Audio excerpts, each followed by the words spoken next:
Hello people, I know it's been a little while since my last upload. I haven't really been motivated to be honest, but I'm back now.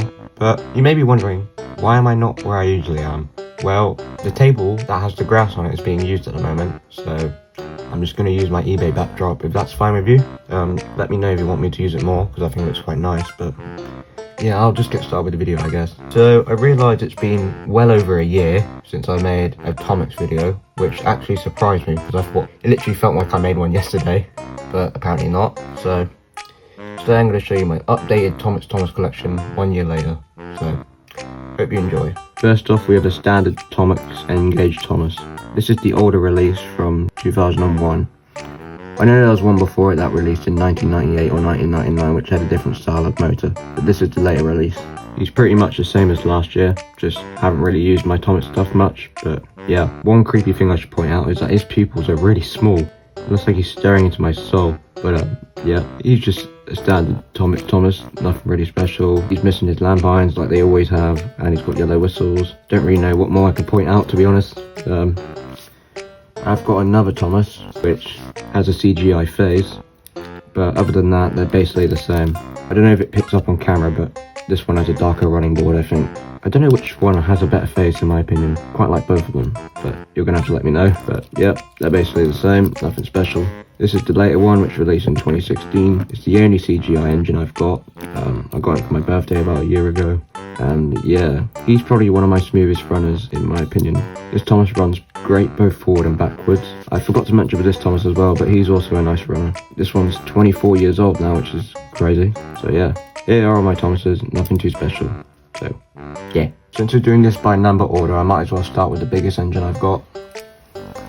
Here is Henry. Henry is by far the rarest engine in the Tomix Thomas range, as he didn't get a re-release back in 2016. I was quite fortunate to get my Henry on a Japanese auction website, as he went for quite cheap, and I know if you pay for one on eBay you're going to be paying ridiculous amounts, which is just not worth. But yep, this is the original Henry I had since last year. He has suffered a bit of damage, as you can see, but that's to be expected as this model is like 25 years old, so not everything's going to be perfect, but he's probably one of my favourites I have, not because he's rare and everything, but because of how accurate he looks. And interestingly, his tender is permanently connected, so I think he has tender pickups as well, so yeah. And he has that lovely face which looks really accurate to how Henry looks. I only have a few flaws, and that's how the smoke box I feel is a bit too far pushed back, and how the whistle or whatever they are up here are yellow instead of gold, but that seems to be a common trend with the Tomix Thomas stuff.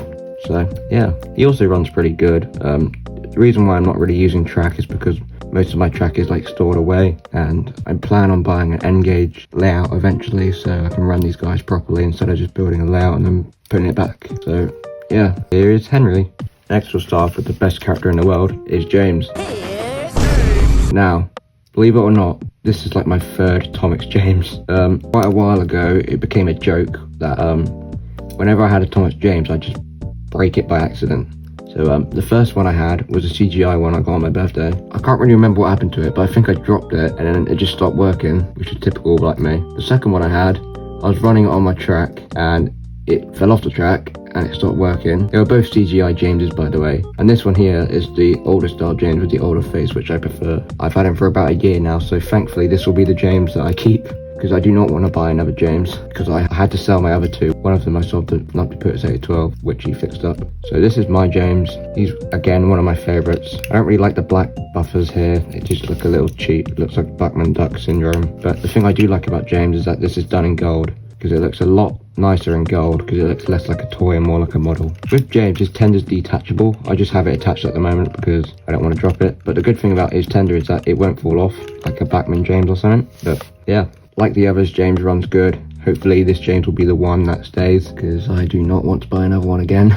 And yeah, that's James. Here is Percy, which I believe is probably the last loco I got in my collection, or Henry, I can't really remember. I'm debating if I should get a new Percy or not, because my Percy is quite old nowadays. Recently I had to redo his eyebrows, because when I got him, his eyebrows were just faded away and he looked like a little baby, so yeah. He just doesn't run great anymore, and he's got quite a lot of chips and dings around him, and overall I just think I should get a new one.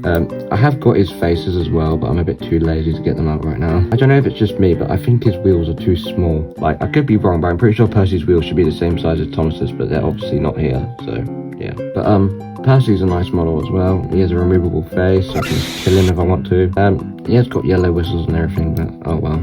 It's just a shame that Tomix discontinued their range so early, because they could have made characters like Gordon and stuff. But yeah, this is Percy, and now I'll move on to the rolling stock. Here are Thomas's faithful coaches, Annie and Clarabel. These releases came with the CGI Thomas, which means they have a lighter shade of brown, and they look a little bit more toy-like, but I don't really care. These Annie and Clarabels are probably one of the most accurate Annie and Clarabel merchandises or toys, because Clarabel here has the baggage compartment, which pretty much no other Clarabel has. So yeah, I'm glad they didn't use stickers on these and they're just printed, because these are probably some of my favourite Annie and Clarabel merchandises. They're both nicely detailed for their size, and I'm quite pleased with them really. So that's my Annie and Clarabel. Next I'll move on to Henry's Express coaches. One of them are his brake coach and the other one is his composite coach. I believe the top one is brake and the bottom is composite, but I'm not really good at this stuff. These are by far the longest rolling stock in the Tomix Thomas range. They didn't really make much stuff, but yeah, these ones look nice as well because they look very accurate to how they look in the show. Shame we didn't get the green ones, but oh well. Both are nicely detailed, nothing's broken off on both of them. These quite look nice behind Henry or James or something like that. Eventually I would like to get a bit more composite coaches so I can have a long train, but I'm not in a rush anytime soon because Tomix is expensive, man. I can't afford it all. So yeah, there is a Henry's Express coaches. Here are Percy's mail coaches. One of them came with the Percy set, which I have, and another one I just bought on its own because I think Percy should have two mail coaches. One of them are in better condition than the other, but they're practically the same from each other. Nothing's broken off on either of them. One thing I should point out though is that they look kind of plain because I think they should have like wooden plank details, but they don't. They're nicely detailed. They kind of remind me of the Bachman mail coaches, but I think they look a bit nicer. And they look great behind Percy, so yeah. I'm not sure if the little buffer heads here are meant to be red. I think they would have looked better on James, but beggars can't be choosers, so yep, here are his mail coaches. Here are some fuel tankers, specifically the Sodor fuel tankers. I got two of them now. I'm pretty sure last time I had one or none, I can't remember, but they're quite nicely detailed and they're accurate to the show. I believe in the show there was only one of them, but I'd like to have two of them so an engine could pull both. One of them are in better shape than the other, as you can tell, but it's not really noticeable, so I'm quite happy with it really. It's a shame they didn't make more tankers or anything like that because these look really nice and really accurate, and it's just a shame they discontinued the line so early. Like I said, these are quite nicely detailed and they're accurate to the show, and that's all you really want really, so yeah. I'll move on to the Troublesome trucks now. First off, we have Scruffy. Scruffy's a new addition I had because my previous Scruffy was in quite rough shape, so I decided to get a new one. Nothing really special about him, it's just a basic Troublesome truck. Any range of Thomas merchandise really has a Scruffy because he's just a truck repaint with a new face, so anyone can make a Scruffy. So if you're wondering why there's so much Scruffy merchandise and he hasn't appeared since like one episode, here's why. But yeah, he's got a nice face which looks very accurate to his model. And I like that they used the rebuilt model, but it would be nice if they made like the broken down Scruffy as well. And yeah, that's Scruffy. Next I have a custom truck which has a Scruffy face on it because this truck is based on the truck that was used in Put Upon Percy, because like I said, I had a spare Scruffy and I had a spare truck and I kind of merged them together to make this. It's a little cursed, but you know, I quite like it. This truck again is in good condition, but it's missing a buffer at the back, but you're not really going to see it, are you? You're only going to see it from this angle. It's a very simple modification. All I did was just get my fingernails and pulled the face off and just glued this Scruffy one on. And yeah, I made this abomination really. Next I have a Troublesome truck with a load in it. This one came with the Thomas and the Troublesome truck set, which I have. I'm pretty sure I had this last year, I can't really remember. That video kind of sucked, but yeah. This load is not removable, which is why I'm showing this truck separately because it's a special edition truck. It's got a nice face as well. Nice detail, but it's pretty much the same as all the other trucks, so yeah. Next I got 3 Troublesome trucks, all varying release dates, which is why the shade of grey is different.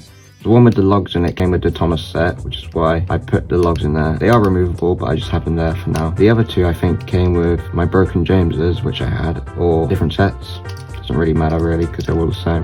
But yeah, they're all the same, nothing's different with them all, and they all have the same face. A bit of variation would be nice, but oh well. None of them have broken buffers or anything, they're all in good shape. And yeah, those are my Troublesome trucks. I've got 3 more trucks with the smaller face, but I don't think they look as good because I like this face sculpt, but it's a little bit too small, so yeah. I might experiment putting one of these faces on the tanker model because I think it might fit, but that's for another day. But yeah, they're all practically the same as the other trucks, just have a different face. I forgot to mention, but they have got planking details on the inside which do look nice. because not many other Troublesome trucks have that. But yeah, those are my Troublesome trucks for real this time. And lastly, I got 5 Troublesome vans. I don't know why I have 5, I don't need 5, but I just have 5. They're all basically the same from each other, which is why I'm showing them all together, because I'm not going to show them all individually because that's pointless. They all have the same face and everything, the same details, same everything, and yeah, I'll just get one so you can see it, because it's kind of hard holding all of them. But detail's nice. The only problem is I'm pretty sure they're brown in the show and not grey, but I don't mind the grey because it matches the trucks, so yeah. I don't think the roof is black either, but I like the black roof. It's got nice detail and everything, but those are my Troublesome vans, I guess. You can go back with your family, son. Now you're probably thinking, well, you showed everything off now, I can leave now. Well, no you can't, because I got some destinations. Here is, I believe, Farquhar Station, or some sort like that. It hasn't got anything on it, so I can't really remember what it is, but these are the later releases which came with the 2016 Thomas range. These are quite lazy, really. I don't really like these. They don't really have much detail. It feels like the engines and the rolling stock got more care than the buildings, which I guess makes sense, but like, at least try as well, because these are very lazy. They look more like toys than models. Nothing more I can say really. It's just very basic and like quite hollow in the inside, and yeah, that's it really. Now I have like this watermill thing. It's very under detailed as well. It's not painted or anything. This was used in the show, I believe. This just looks like a bad version of it. I might detail these buildings up, but I just want to leave them original because they might go up in value, but nothing really special, just the watermill. Okay, and lastly for real this time, I have the windmill. It's not meant to be black here, it's the same colour as this, but when I got the windmill, one of the, I don't know what they're called, propeller thingies broke. As you can see, it had to be glued there, and once it was glued, it was very noticeable, so what I did was I just coloured it black, and I think it looks nicer in black, to be honest. Still spins. But yeah, I just modified it slightly. There's this ladder at the back as well, which always fell off, but I just glued it on because I got fed up of it falling off. And like the other destinations, this is very under detailed, but I made it look a little bit better, I think. So yeah, that's my windmill. And that being said, that was my entire Tomix Thomas collection 2025 edition. Well, I'm actually lying. I've got one more thing. Let's move these freaky guys. This is reserved for a certain somebody. Ignore that, but everything's complete. It might have some extra stuff in there. I'm not going to tell you what's in there. It's for you to find out. But I know you watch my videos. This is reserved for you, buddy. But yeah. Okay, now that is everything for real this time. I hope you enjoyed this video. I'm going to have a fun time editing it because it's currently 23 minutes long. So yeah.